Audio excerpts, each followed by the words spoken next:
Skylab Houston. Everybody around here has looked at the bird and it looks real good. Roger, roger. And you're being awaited by the USS Ticonderoga. And we're waiting to see you back here in Houston, too. All righty. You can relay to the Tycho. We've got their Fox Corpin and our hook is down. Roger that. This was Skylab on the final day of the first manned mission. And if you guys The crew had this last view as they made preparations for return to Earth. Give it to you here. It had been a successful mission. The large majority of scientific objectives were accomplished. 10 miles. But the bright orange sunshade, the single solar wing, presented a striking reminder of a mission that was something more than routine. A mission that gave new meaning to the term manned spaceflight. Minus 13, 12, 11, 10, 9, 8. We have ignition sequence has started. 6, 5, 4, 3, 2, 1, 0. And we have liftoff.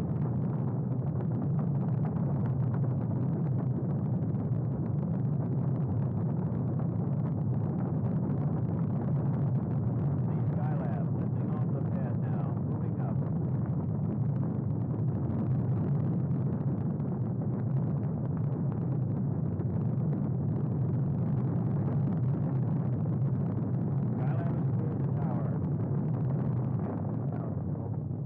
It was the afternoon of May 14, 1973, when the unmanned Skylab Saturn workshop was hurled aloft at Cape Kennedy, on the way to its assigned orbit 236 nautical miles in space. The cloud cover was heavy on launch day and prevented tracking cameras from seeing an event that occurred about 1 minute into the mission. At the point of maximum vibration, telemetry sensed premature deployment of the meteoroid shield, followed by a weak electrical signal from the workshop solar arrays. Clearly, there had been a problem, but the exact nature wasn't known until after orbital insertion. During the first revolution, Skylab temperatures began to rise rapidly, and pieces of the puzzle started to fall in place. NASA engineers surmised that the anomalies were most likely related. It was felt that the meteoroid shield had been completely lost at deployment, which accounted for the high heat levels. Also, that fragments of the meteoroid shield had jammed or otherwise hindered full deployment of the solar array panels. Failure of these panels, which were designed to furnish about half of Skylab's electrical power, meant that the total power burden would have to be borne by solar panels of the Apollo telescope mount.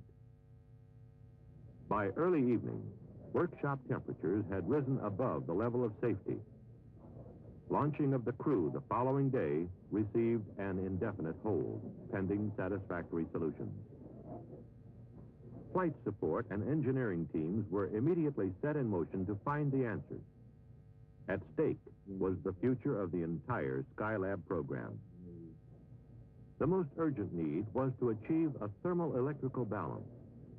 This meant maneuvering to an optimum flight attitude for solar requirements that were in direct conflict. Too much solar radiation would drive temperatures higher, increasing the chances of component damage and food spoilage. On the other hand, generation of electrical power to drive heat exchangers and food freezers was wholly dependent on exposure to the sun. While flight controllers struggled to achieve this delicate balance, other teams had the major objective of designing a thermal shield that could be deployed on the workshop to make it habitable. NASA centers and private industry responded with a variety of shield concepts. The most promising designs were released for fabrication.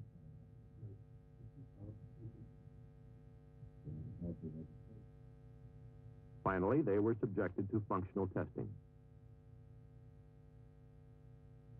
By the 5th day of the mission, the choice had been narrowed to a model called the Parasol. It had good functional reliability, and the crew would be able to deploy it from inside the workshop through a scientific airlock. Another shield, the twin-pole sunshade, would also be carried on the mission as a backup.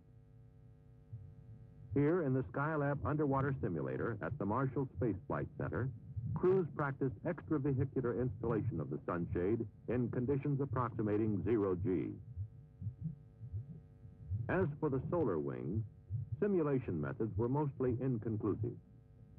Little was known about the extent of wing damage at this point, and the crew could only speculate on how best to make them deploy.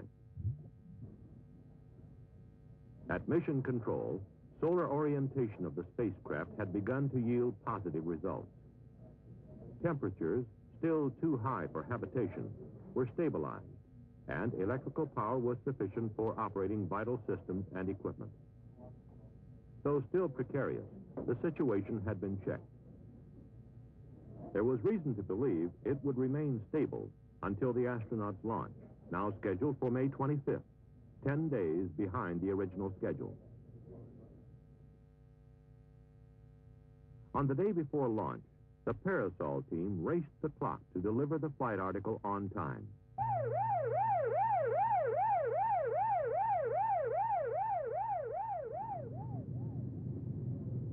They were down to the last 30-minute extension as the Parasol, packed in the flight canister, was loaded for transfer to Cape Kennedy.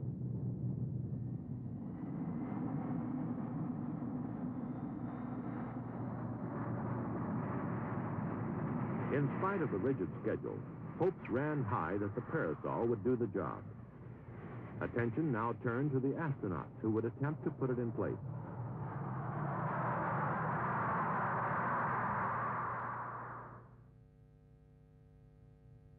In the early morning hours of May 25th, Skylab 2, with both thermal shields stowed aboard, was well along in the countdown. The crew, meanwhile, made ready to embark on their historic mission. This all-Navy crew consisted of Captain Charles P. Conrad, Skylab commander, a veteran of both the Gemini and Apollo programs. Commander Paul Weitz, who would be Skylab pilot for the mission, had been a member of the support crew of Apollo 12. And Commander Joseph Kerwin, scientist pilot, who would be the first American physician in space. The 10-day delay had been a giant cram course for all concerned, especially for the crew. And their job was only partially complete. The execution of all the planning effort was now solely in their hands.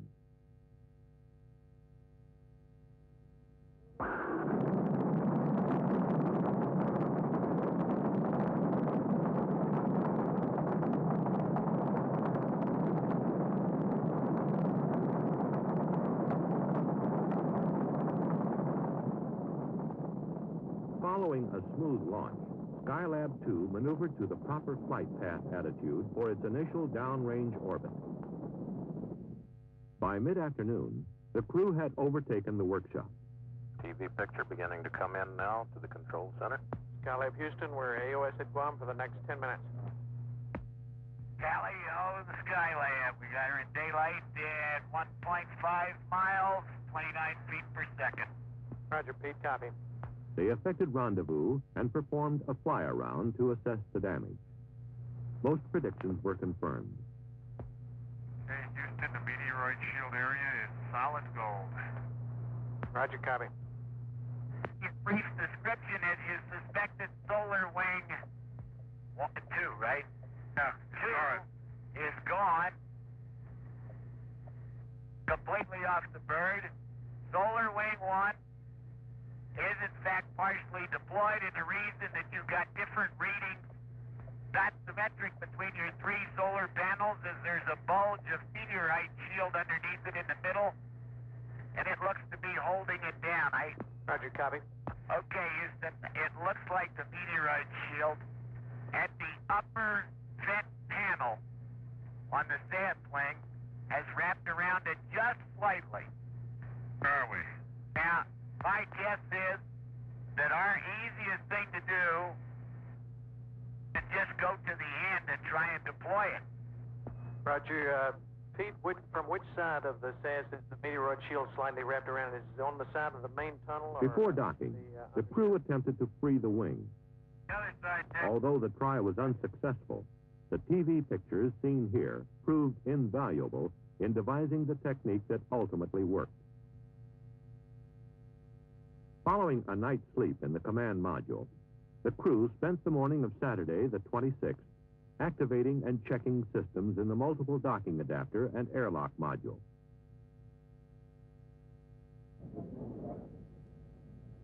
Later, they were given a go to enter the workshop.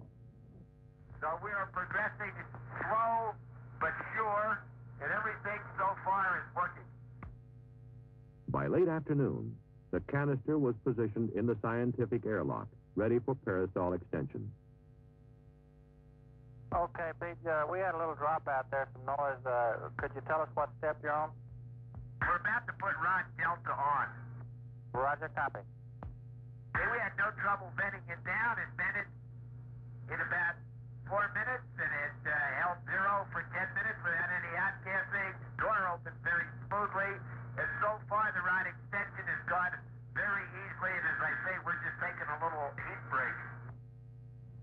Some 4 hours after the operation began, the thermal parasol was deployed.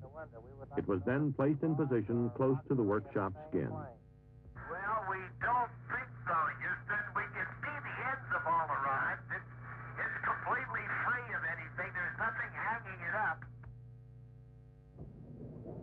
It took about 2 revolutions of Skylab before temperatures began to fall. Projections showed that if the present trend continued, the workshop would be below 100 degrees the following day. It wouldn't be the most comfortable environment, but after a discussion with the crew, the decision was made to proceed the next morning with the normal flight plan. The crew put in a long, trying day activating the workshop. Getting things organized and in the proper place was a chore in itself. However, they were discovering to their satisfaction that moving big pieces of gear presented no problem in the weightless environment. By noon, Monday the 28th, with the workshop completely activated, primary emphasis was on getting the biomedical experiment started. This was the first in a series of lower body negative pressure and vector cardiogram experiments. Paul White's the subject, Joe Kerwin the observer. There followed a workout on the bicycle ergometer to check metabolic effectiveness and to evaluate the bicycle as an exerciser for long-duration missions. Ideally, the handlebars would be longer than they are now and would kind of sweep down around you so you could grab them in the right place. Other medical experiments conducted over the next few days included blood samplings from each crew member to satisfy the 5 blood study experiments. Body mass measurement to determine each crewman's daily weight and to validate the use of this device for weighing in 0G. A rotating litter chair, a part of the human vestibular function experiment, tested for motion sickness, rotation perception, and ability to determine orientation. In addition to these and other medical experiments, science experiments were simultaneously being performed. Here, Pete Conrad operates the Apollo telescope mount control and display panel in preparation for the solar physics studies. In subsequent operations, data such as this active region of the sun was recorded by the telescope. Weird sound, but it's pretty clobbered where we're Got a tape motion light. The Earth resources experiments also got underway after activation of the 6 remote sensing systems. Mark, S-192, I got a ready light. We just came out from over the clouds. How about that? Auto sequence start on 90 and EPC go. From a broad field of view provided by this large space platform, the systems began photographing selected portions of the Earth's surface in the visible and near-infrared spectral regions. There went out. Although the crew had earlier encountered a number of equipment problems, the result of excessive temperatures, the prospects now looked bright for a full 28-day mission. The temperature had stabilized in the mid-70s. The food was good, and so was morale. And up to now, the 4,700 watts of available power appeared to be adequate as long as high-load experiments were staggered. However, by the 5th day, some of the storage batteries had begun to perform in a degraded manner. The power shortage grew critical, and it became apparent that to carry out the mission, the jammed solar panel would have to be deployed. Meanwhile, at Marshall, in the underwater simulator, techniques were being developed based on TV coverage of the solar wing. Using only tools and equipment like those aboard Skylab, the backup crew developed a set of procedures they felt would do the job. On June 7th, astronauts Conrad and Kerwin made their exit to put the plan into operation. Just take your time. Okay, Houston, we're out there. We have the debris in sight. There looks like enough room to get the cutter, and I'm trying to help Joe stabilize. As the simulations had shown, access to the solar wing was the big problem, what with few handholds or foot restraints. It was solved by joining pole sections of the twin-pole sunshade, anchoring it by hooking a pair of cutters onto the strap that held the wing. Thus, a temporary handrail was fashioned that allowed Pete Conrad access to the solar wing, where he attached the tether. The cutters then severed the strap, and the tether was pulled taut to free the wing actuator. After the crew returned to Skylab, an attitude change placed the solar array system into the sun, where, after a period of warming the hydraulic dampers, the panel arrays fully deployed. Within hours, the electrical power surged to almost double the previous level. It meant that the power management scheme could be abandoned, and the original flight plan could be resumed. In the days that followed, the nagging problems that had plagued the astronauts from the start began to resolve. The mission began to sound much more routine, more like a normal working day. Experiments were coming off like clockwork, and a wealth of scientific data was being gathered. Experiments such as this one in materials processing.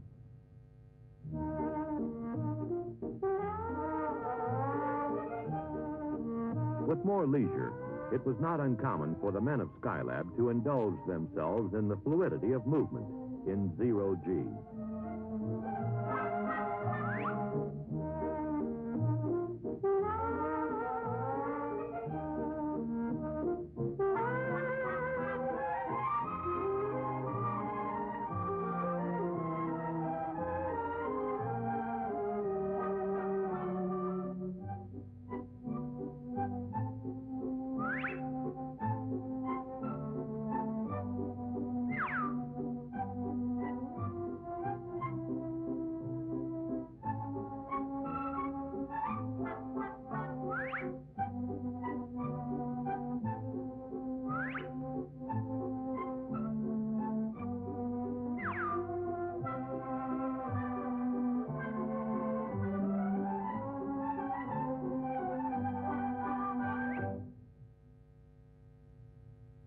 The weightless condition also simplified sleep accommodations. Since there was really no up or down, the only requirement was a sleeping bag type of restraint. And as mentioned earlier, heavy objects were easily handled. It was the small pieces that sometimes got away. But even when objects were lost, they generally turned up sooner or later on the air conditioning screen, there to be reclaimed. On day 29, after performing final closeout of the orbital workshop, the crew donned spacesuits for the return leg of their mission. Skylab Houston, we're in at-hold CMG. You're go for undocking. Okay, stand by. Roger. Okay, we're free.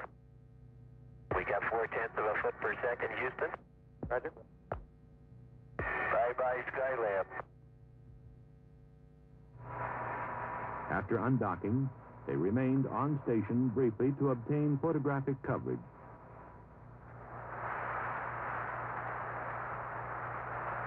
Following deorbit, the command module, its heat shield trailing a fiery plume, re-entered the atmosphere. For the first time in about a month, the crew experienced the forces of gravity. Ticonderoga standing by for sonic boom now. Skylab Houston through Ra 1. How do you read? Roger, we read you loud and clear, Houston. Everything's okay. We're out of 40,000. Very good, Pete. You're in the groove. Hello, recovery, Skylab. On the main, everything's okay. And this is recovery. We have a visual below the overcast, about 100 at 050, 6 miles from Ticonderoga. Recovery, splashed down, and it looks like stable 1. Ticonderoga, roger, out. Hello, recovery, Skylab, do you read? Recovery, read you loud and clear. How's it going? Okay, everybody's in super shape. That's great. Welcome back. Thank you. Splashdown occurred some 700 miles off Southern California, near the recovery ship, the USS Ticonderoga. After retrieval and positioning on the flight deck, the command module hatch was opened. One by one, the crewmen stepped forth unassisted, seemingly undaunted by their return to normal gravity. They accommodated to normal activity within several hours.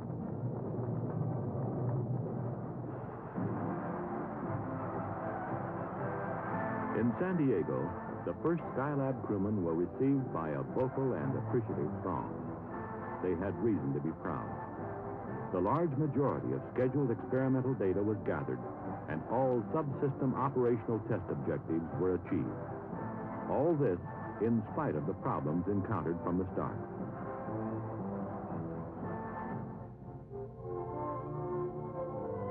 Problems that in the final analysis required the presence of man to reason, to decide, to execute solutions as only he can.